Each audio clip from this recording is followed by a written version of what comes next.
반갑습니다. 이른 아침에 하나님의 말씀 앞에 보인 여러분에게 하나님의 위로와 또 격려가 있기를 바랍니다.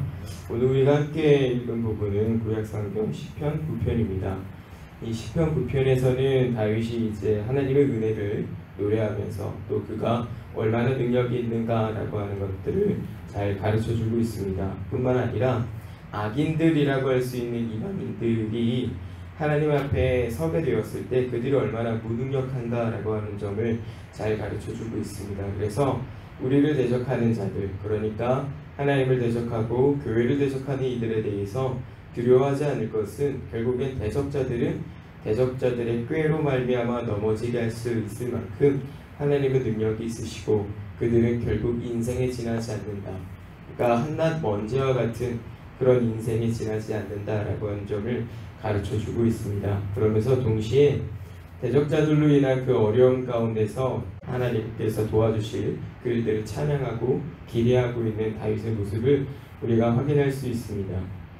우리가 이 내용을 좀 읽어보자면 다윗의 태도가 앞서서 계속 읽어왔던 시들에서 비하면 좀 뭔가 달라졌구나라고 하는 점을 확인할 수가 있는데, 그게 뭐냐면 대적자들을 마주하게 되었을 때의 그 다윗의 태도가 달라졌구나라고 하는 걸 확인할 수 있습니다. 오늘 이 내용을 보시면 이제 하나님의 구원이라고 하는 것들을 이미 한번 맛보았던 다윗입니다. 어려운 순간에 대적자들로부터의 공격으로부터 하나님의 보호하심을 경험하고 거기서 구원받은 어떤 그런 경험을 갖고 있는 다윗이기 때문에 하나님께서 내가 이제 어느 상황에 있든지 나를 그렇게 또 도와주실 것이다 라고 하는 그런 분명한 확신을 갖게 되는 겁니다. 그리고 그 대적자들이 얼마나 무능한가 라고 하는 점들을 하나님의 일하심 속에서 확인했던 다윗이기 때문에 그들을 대하는 태도가 달라져 있는 겁니다. 더 이상 대적자들을 두려워하지 않게 되었고 그 중에 함께 일하시는 하나님을 더욱 신뢰하는 자리에 이제 다윗이 있게 되는 것이죠. 그러한 다윗의 고백이 오늘 이 본문에 처음 나타나는데 그 눈여겨볼 만한 게 감사하고 있다라고 하는 겁니다. 감사. 내가 전심으로 여호와께 감사하며 주의 모든 기이한 일들을 전하리이다. 그런데 사실 조금만 생각해보면 다윗이 이 시편에서 감사로 시작을 하고 있다라고 하는 건 굉장히 낯선 일이고 또 굉장히 눈여겨볼 만한 일입니다. 왜냐하면 이 시가 고백되고 있을 때 다윗의 상황이 편안하지 않은 그때인 겁니다. 앞서서 말씀드렸던 대적자들이 한번 넘어짐을 당하고 다윗으로부터 이제 공격해왔던 그 일들이 하나님에 의해서 수포로 돌아가게 되었는데 또 어떤 문제가 생기냐면 또 다른 대적자들이 다윗에 대해서 또 일어나게 된 그 상황에 있게 되는 겁니다. 구체적으로 3절을 한번 보시면 내 원수들이 물러갈 때에 라고 이렇게 표현하고 있는 점에서 이전에 다윗을 공격하던 그 원수들, 그 대적자들이 사라졌다라고 하는 걸 우리가 확인할 수가 있는데, 그토록 다윗이 기도하고 간구했던 그 악인들에 대한 심판이 이루어진 겁니다. 그런데 13절 하반부를 보시면 나를 미워하는 자에게서 받는 나의 고통을 보소서라고 고백하면서 하나님, 그러나 또 다른 대적자들, 나를 미워하고 나를 어렵게 하는 사람들이 또 일어났습니다. 내가 그것들로 인해서 고통 속에 있습니다 라고 하는 그 고백을 하고 있는 걸 이제 우리가 확인할 수가 있는데, 현재 그러니까 또 다른 대적자들 때문에 어려운 상황에 있는 다윗인 겁니다. 그런데 뭐가 먼저 나오냐면 감사합니다. 내가 전심으로 하나님께 감사합니다. 내가 주의 모든 기이한 일들을 전하겠습니다 라고 하는 그 고백이 먼저 나오고 있다고 하는 겁니다. 이러하면은 다윗의 믿음이라고 하는 게, 다윗의 신앙이라고 하는 게 어느 정도 성장했구나 라고 하는 것들이 우리에게 잘 가르쳐주는 대목입니다. 이전에는 대적자들 때문에 끙끙거리고 고통스러워하고 어떻게 할 줄 몰라 했던 다윗인데 지금 어떻습니까? 이제는 하나님 앞에 감사를 말하고 있습니다. 눈앞에 대적자들이 있고 나를 어렵게 하는 사람들이 그대로 있고 고통의 현장은 바뀌지 않았는데 거기에서 감사를 찾고 있다 이겁니다. 믿음이, 그가 하나님 앞에 보이는 그 신앙의 태도가 얼마나 성장하고 있는가라고 하는 점들을 확인하게 되는 것이죠. 다윗은 지금 어려운 가운데 있지만 이 상황을 또 넘어가게 하실 그 하나님을 믿음으로 기대하기 시작하는 겁니다. 이전에 한번 경험했던 그 일이 있기에 이 일들은 또 일어날 것이다 라고 하는 걸 의심하지 않은 다윗입니다.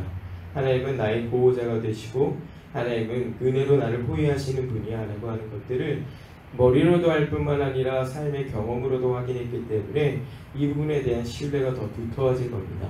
그래서 하나님 지금도 그리고 앞으로도 하나님은 나를 그렇게 보호하실 것입니다. 이 믿음을 가지고 상황을 넘어서 일하시는 하나님을 바라보고 믿음으로 그가 하실 일들을 기대하고 있는 겁니다. 이게 믿음이 성장했다라고 할 수 있는 사람의 태도인 겁니다. 태도. 여러분 믿음이 성장해야 된다, 장성해야 된다, 자라가야 된다라고 하는 말들은 우리가 어렵지 않게 이제 흔히 들을 수 있는 말입니다. 그런데 정작 우리가 믿음이 성장했는지 자랐는지는 어떻게 확인이 되느냐라고 할 때 그냥 단순히 하나님에 대해서 아는 것만 많아지는 게 아니라 상황을 넘어서 내 마음을 빼앗아가는 그 상황에 쫓기는 게 아니라 그 상황을 넘어서 일하시는 그 하나님을 바라볼 줄 알고 그 하나님을 기다릴 줄 아는 것, 그게 우리의 믿음이 성장한 정도를 보여주는 어떤 내용이다라고 하는 걸 확인하게 되는 겁니다. 생각해 보십시오. 우리의 믿음이 연약할 때에는 우리를 어렵게 하는 상황에 우리의 눈이 빼앗기기 마련입니다. 우리의 마음이 빼앗기기 마련이고 그 힘듦으로 인해서 일하시고 역사하실 하나님을 바라보는 게 아니라 그냥 힘들다라고 하는 것만 나오기가 십상이죠. 그런데 상황에 눈이 머는 것이 아닌 겁니다. 무엇이 되면 우리 믿음이 성장하며 그 이면에 우리가 분명히 알 수 없지만 그러나 분명히 하나님이 함께 하시고 그 상황을 넘어서 나를 어렵게 하지 않으실 그 하나님이 계시고 분명히 나를 위해서 일하신다 라고 하는 게 내가 믿어진단 말이죠. 그렇게 되면 기다려지는 겁니다. 하나님을 기다리게 돼요. 믿음으로 나를 도우실 그 하나님을 기다리게 됩니다. 상황 때문에 마음 뺏기고 눈 뺏기고 그렇게 멈춰있는 게 아니라 그 이면에 역사하시고 힘있게 하실 하나님을 기대하고 소원하는 거죠. 그게 우리가 믿음이 성장했다라고 하는 것인데 우리가 달려가야 될 그 믿음의 성장이라고 하는 것도 이와 같아야 한다 이겁니다. 그래서 우리는 신앙생활을 하면 할수록 상황에 어떤 상황에 마음을 뺏기고 눈을 뺏기는 것이 아니라 그 이면에서 항상 교회를 위해서 일하시는 그 하나님을 기대할 줄 알아야 한다라고 하는 것을 우리가 이런 내용을 통해서 교훈받게 되는 것이죠. 다윗이 이제 그런 상황에 있게 된 겁니다. 그런데 여기서 더 중요하게 봐야 될 것이 있으니 그게 뭐냐면 전심으로 라고 하는 표현입니다. 전심으로. 감사에 대해서 한치의 거짓이 없다라고 이렇게 표현을 하고 있는 건데요. 이 전심이라고 하는 말은 온전한 하나의 마음을 뜻합니다. 이게 어떤 말이냐면 소위 변덕스럽고 고결하지 못한 우리가 갖고 있는 어떤 두 마음이라고 하는 것과는 좀 구별이 되는 그 마음입니다.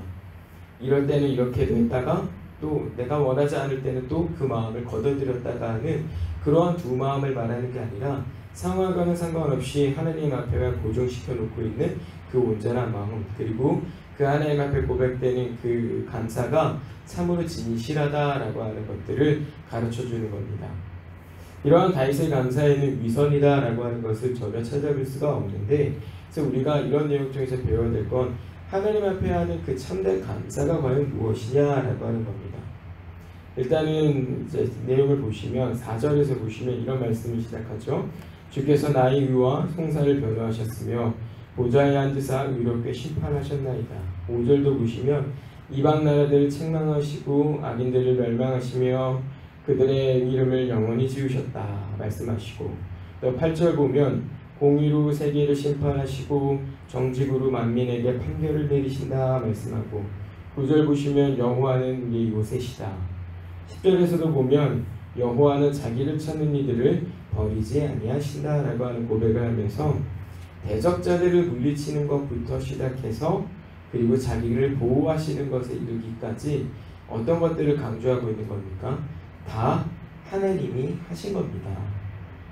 하나님이 하신 겁니다 라고 하는 점들을 강조하고 있는 겁니다. 그러니까 우리가 하나님 앞에 보이는 참된 감사가 무엇이냐, 거짓이 없는, 위선이 없는 그 감사, 진실한 감사가 무엇이냐라고 했을 때 모든 공로를 다 하나님께 돌려드리는 걸 그렇게 참된 감사라고 우리가 배우게 되는 겁니다. 그러니까 여기에는 내가 한 노력도, 내가 기여한 어떤 것도 가치 있는 것을 여기지 않고 전부가 다 하나님의 것입니다 라고 하는 것으로 돌려드리는 겁니다. 하나님이 일하신 것에 대해서 하나님 한 분만 영광 받으셔야 된다라고 하는 점들을 가르쳐 주는 것이죠. 그런데 이러한 감사를 오늘날 교회가 하고 있느냐라고 했을 때는 조금 차이가 있는 게 보이는 겁니다. 다윗은 자기가 기여한 모든 것도 포기하고 다 하나님의 공로로 돌리고 있습니다. 이건 다 하나님의 것입니다. 하나님 혼자 영광을 받으셔야 되는 일입니다 라고 하는 것으로 그 모든 감사를 돌리고 있는데, 오늘날 교회를 보면 어떤 문제가 생기냐면 하나님의 공로, 하나님께서 하신 것들은 일부 인정을 하는데, 그런데 그걸 전부 다 하기에는 좀 아쉬운 겁니다. 내가 그래도 노력한 게 있고, 내가 그래도 땀 흘린 게 있고, 내가 그래도 수고한 게 있는데 그래도 이거 좀 알아주시면 안 됩니까? 하나님의 공로, 하나님께서 하셨다, 은혜를 주셨다, 인정합니다. 그래도 내가 이렇게 안 했으면 이렇게 됐겠습니까? 하나님. 그러면서 마치 그 안에다가 자기의 공로를 얹어도 되는 것처럼 하나님의 공로 그 위에 자기의 것을 얹어 놓는데, 이 태도가 사실은 바람직하지 않다는 겁니다. 오늘날 교회 성장을 보십시오. 교회가 굉장히 부흥하고 많이 성장했는데 그에 못지않게 큰 폐단들도 나타나는 겁니다. 왜 그렇겠습니까? 다 하나님의 것으로 돌리지 않았기 때문에 그렇습니다. 보십시오. 이거 우리가 한 거 아닙니까? 우리가 노력해서 한 거 아닙니까? 내가 잘해서 한 거 아닙니까? 그래서 나는 이 교회에서 이렇게 저렇게 해도 됩니다. 나는 그렇게 해도 되는 사람입니다. 내가 기여한 바가 있고 내가 수고한 바가 있지 않습니까? 그러한 태도를 갖기 시작하면 말이죠, 하나님 앞에 보이는 감사라고 하는 건 언제부턴가 없어지는 겁니다. 내가 수고하고 노력한 것에 대해서 왜 하나님 적절하게 보상해 주지 않습니까? 왜 내가 한 일들에 대해서 더 좋은 것으로 갚아주시지 않습니까? 라고 하는 불평들이 오히려 그 안에 많아지기 시작하는 것이죠. 그래서 우리가 분명히 기억해야 될 것은, 다윗은 모든 공로를 다 하나님께만 돌려드리면서 그 안에 조금의 위선도 남겨두지 않고 있다라고 하는 점들을 우리가 배워야 되는 겁니다. 그래서 오늘 다윗이 보이고 있는 이 참된 감사와, 그리고 오늘날 우리가 하나님 앞에 보이는 감사가 어떤 차이점이 있는지를 우리가 잘 봐야 되고, 또 우리가 하나님 앞에 감사한다라고 했을 때 거기에 과연 위선적인 마음은 조금이라도 없는가라고 하는 점들을 우리가 잘 생각해 봐야 하는 겁니다. 그렇지 않으면 처음에는 하나님 앞에 감사하는 것 같아도, 하나님의 공로를 인정하는 것 같아도 나중에는요, 내가 한 일들을 더 많이 남기고 싶어하는 문제에 빠지게 되는 겁니다. 다윗은요, 모든 공로를 하나님 앞에 돌려드리고 그렇게 참되게 감사하고 있기 때문에 사실은 하나님께서 하신 그 기이한 일들 말고는 전할 수 있는 게 아무것도 없는 겁니다. 그래서 오늘 이 함께 읽은 본문의 1절 보시면 나중에 뭐라고 말합니까? 주의 모든 기이한 일들을 전하리이다. 그가 의도적으로 이것들을 말하고 싶어서 말하는 게 아니고요, 이것 말고는 다윗이 전할 수 있는 게 없는 겁니다. 자기가 한 건 아무것도 없어요. 하나님이 하신 그 놀라운 일이고 하나님이 하신 그 기이한 일들이란 말입니다. 모든 공로를 하나님 앞에 돌려드리고 그 공로를 인정하면서 낳는 것이 하나님 그분이 하신 것 말고는 없는 게 없기 때문에 다윗은 이것 말고는 전할 게 없는 것이죠. 그래서 이것들을 부지런히 전하고 있는 겁니다. 그럴 때 오늘날 우리도 잘 봐야 될 것은, 과연 우리가 전하고 있는 것은 무엇인가 라고 하는 점입니다. 감사는 하는데 그 하나님의 놀랍고 기이한 일들을 전하느냐 아니면 그렇지 않느냐라고 하는 문제죠. 정말로 참되게 하나님 앞에 감사하고 그분의 공로를 인정하는 사람은 그가 하신 일들을 전할 수밖에 없고 그가 하신 일들만을 입에 담을 수밖에 없다라고 하는 점을 오늘 이 본문이 우리에게 잘 가르쳐주고 있는 겁니다. 사랑하는 성도님들, 오늘 우리는 함께 읽은 본문을 통해서 우선적으로 이의 믿음이 성장한다라고 하는 게 과연 무엇인가 라고 하는 점을 배우게 됩니다. 그것은 상황을 넘어 일하시는 하나님을 바라보는 것이고, 상황을 넘어 일하시는 그 하나님을 신뢰하는 것이고, 상황을 넘어서 일하시는 그 하나님의 놀랍고 기이한 일들을 기대하는 것입니다. 아, 하나님이 이 순간 어떤 일들을 하실까? 하나님이 이 일들로 나를 어떻게 인도하실까? 나를 어떻게 가르치실까? 내게 무엇을 알게 하실까? 내게 무엇을 얻게 하실까? 하나님이 이 일들로 자기를 어떻게 나타내실까? 기대하는 겁니다. 기대하는 것.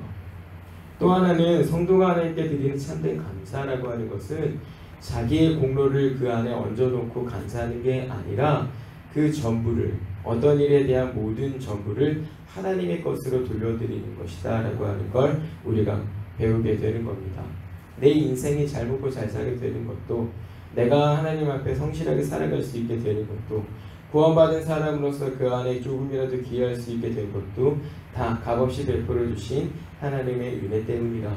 그리고 그것들을 거두지 않으시고 지금도 지키시고 보호하시고 베풀어 주시는 그 사랑 때문이라. 이 미천한 자, 이 부족한 자, 이 능력 없고 힘없는 자를 쓰시는 하나님의 놀라운 섭리 때문이라 라고 하는 점들을 우리가 부지런히 고백하면서 또 인정하면서 살아야 하는 것입니다. 모쪼록 받은 말씀에 견주어서 우리 자신의 믿음이 과연 어느 정도나 성장해 있는가, 과연 어느 정도나 역사하시는 하나님을 기대하고 있고 그분을 바라보고 있는가라고 하는 점들을 잘 비교해서 생각을 해봐야겠고, 또 과연 내 고백에 하나님께 드릴 만한 합당한 고백이 있는가, 감사가 있는가, 진짜 참된 그 감사가 내 안에 있는가라고 하는 점들을 잘 생각해 봐야겠습니다. 받은 말씀 가운데 오늘 하루를 살아가는 동안 믿음으로 하나님의 하실 일들을 기대하는 교회가 되기를 바라고, 하나님께 모든 공로를 돌려드리는 그러한 진실한 교회가 되기를 주님의 이름으로 부탁을 드립니다. 기도합니다. 하나님 아버지 감사합니다. 오늘 주신 말씀으로 우리가 믿음을 가지고 또 무엇을 바라봐야 하는지, 또 어떻게 하나님 앞에 감사해야 하는지를 알게 하시니 감사합니다. 주어진 오늘 하루를 살아가는 동안 믿음으로 상관을 넘어 일하시는 하나님을 바라보게 하시고 하나님의 하실 일들을 기대하게 하여 주시옵소서. 그 중에 모든 공로를 하나님께로만 돌려드리는 교회가 되게 하시고 하나님의 공로를 인정하고 그것만을 인정하고 살아가는 복된 자들이 되게 하여 주시옵소서. 감사드리며 예수님 이름으로 간절히 기도드리옵나이다. 아멘.